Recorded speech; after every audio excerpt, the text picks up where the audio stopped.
प्रधानमंत्री जी, इस्तीफा दो, इस्तीफा दो। हमें ऐसा राजा नहीं चाहिए, हमें ऐसा क्रूर राजा नहीं चाहिए।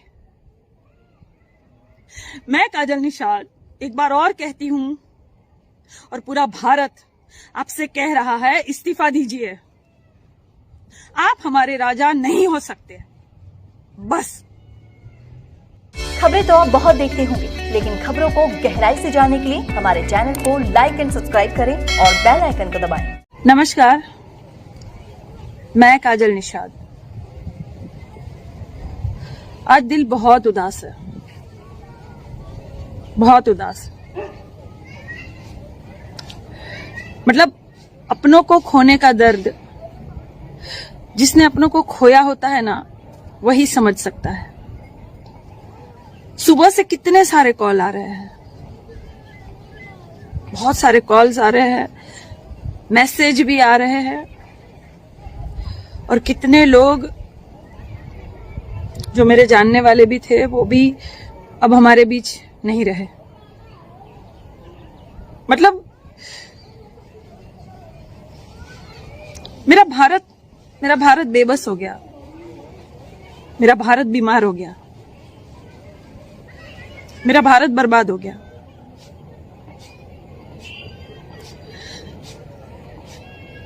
कितने लोग, भारत की ये हालत है अभी कि कितने लोग सुबह किसी की शोक सभा में जाते हैं, फिर शाम को शमशान घाट पर किसी के लिए जाते हैं, रात को किसी के लिए अस्पतालों में लाइन लगाते हैं, या दवाई के लिए दौड़ रहे हैं, या ऑक्सीजन के लिए दौड़ रहे हैं, फिर आधी रात को किसी का कॉल आ जा रहा है। यह हालत हो गई, यह हालत हो गई मेरे भारत की, ये हो गई। मतलब बेबसी में मेरा भारत जो है वो विश्व गुरु बन गया,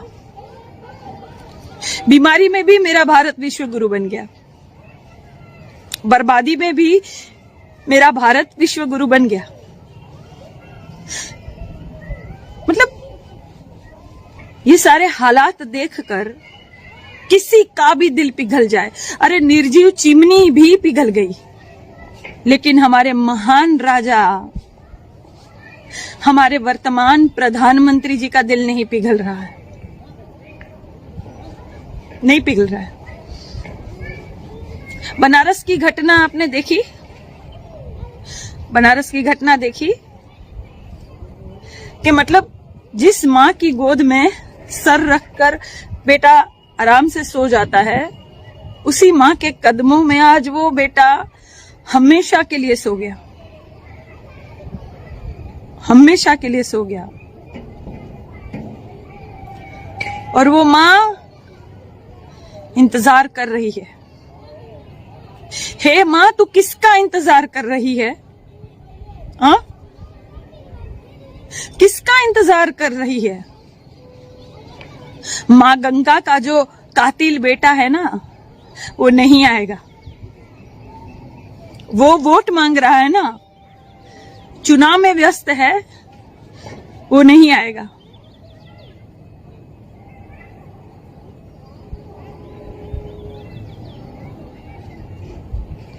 योगी जी को लोग संत कहते हैं, मैं नहीं कहती।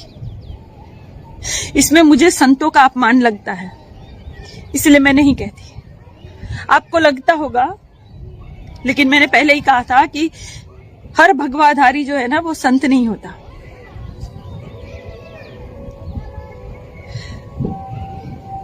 ऐसा उत्तर प्रदेश हो गया, लखनऊ जो एकदम से जल रहा है, एकदम जल रहा है। यही जलाने के लिए प्रधानमंत्री जी ने बोला था क्या? हाँ, जब कहा था कि दिया जलाओ, अब क्या बोल रहे हैं? चिता जलाओ।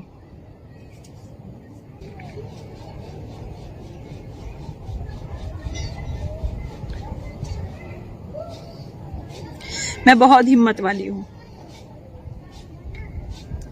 मैं बहुत हिम्मत वाली हूं, बहुत हिम्मत वाली हूं, लेकिन कोई कब तक हिम्मत रखेगा? मतलब इतने सारे कॉल्स आ रहे हैं, इतने मैसेज आ रहे हैं कि मैं भी बेबस हो जा रही हूं कि अब मैं क्या करूं। और कॉल जिसके आ रहे हैं वो बेचारा बोल भी नहीं पा रहा है, उसकी सांसें भी उखड़ रही है। यकीन ही नहीं हो रहा है कि ये उनकी आवाज है क्या, ये वही है, ये वही इंसान है जो हंसता खेलता रहता था। ऐसी हालत बना दी मेरे भारत की।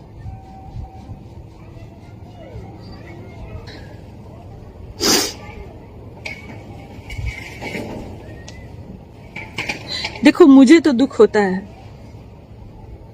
मैंने पहले ही कहा था कि मैं बचपन से ही ऐसी हूं। मुझे है भारत से प्यार। अब मैं क्या करूं, मुझे है। तो मैं इस हालत में भारत को नहीं देख सकती, मैं नहीं देख सकती। लोग पलायन कर रहे, फिर से बेबस हो गए। पहले भी ये मंजर हमने देखा था, कितने छोटे छोटे बच्चे माओं के साथ छोटे छोटे कदमों से कई मील तक चलते हुए पैरों में छाले पड़ गए थे। याद है ना आपको, याद है ना आपको? पटरियों पर सो गए थे और ट्रेन भी चल गई थी, याद है ना?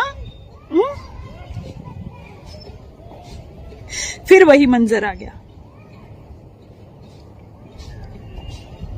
एक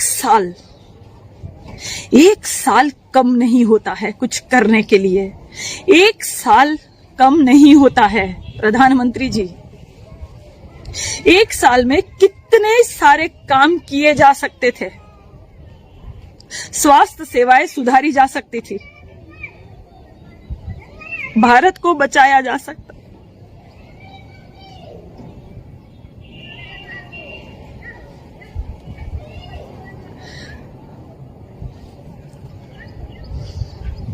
रो रही हूं मैं, हाँ रो रही हूं मैं। क्या करूं?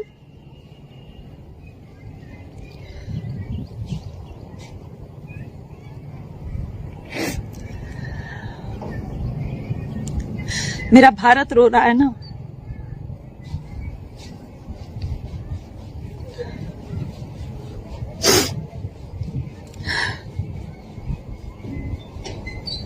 प्रधानमंत्री जी, इस्तीफा दो। आपसे देश नहीं संभल रहा है। आपसे मेरा भारत नहीं संभल रहा है। मैं आपको भारत का राजा नहीं मान सकती,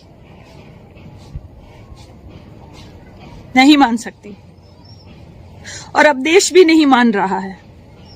देश जल रहा है, मर रहा है, रोज रोज। और तुम रैलियां कर रहे हो वोट के लिए। मुर्दों से भी तुम वोट दिलवा दोगे। इतने बेरहम हो, इतने पत्थर दिल हो तुम। भारत बहुत बहुत प्यारा देश है, उसका राजा इतना निर्दय नहीं हो सकता। प्रधानमंत्री जी, इस्तीफा दो, इस्तीफा दो। हमें ऐसा राजा नहीं चाहिए, हमें ऐसा क्रूर राजा नहीं चाहिए। मैं काजल निषाद एक बार और कहती हूं, और पूरा भारत आपसे कह रहा है, इस्तीफा दीजिए। आप हमारे राजा नहीं हो सकते, बस।